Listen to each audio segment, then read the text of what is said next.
Hello everyone, welcome back to the channel.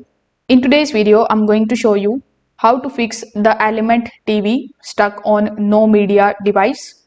So if your Element TV is stuck on the no media device screen and you can't get to your channels and apps, you can try these simple steps.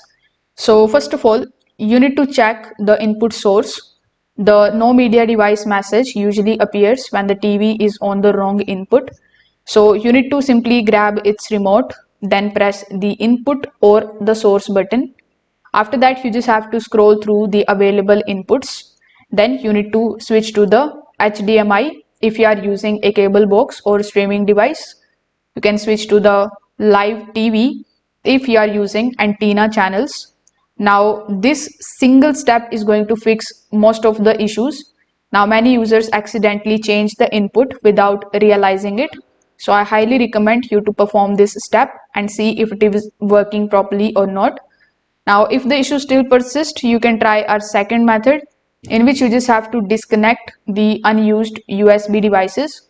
So Element TVs often show this message when a USB source is selected. So you just have to check the USB ports on your TV. If the USB drive is connected, you just have to remove it temporarily. If there is no USB device connected but the TV is stuck in the USB mode, changing the input source usually solves the problem.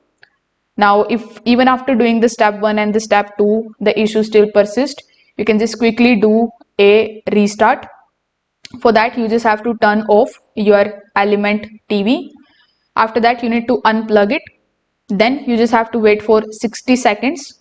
After 60 seconds, you just have to plug it back in and turn the TV on. So this particular reset is going to basically clear the temporary system bugs that may lock the TV on that particular screen.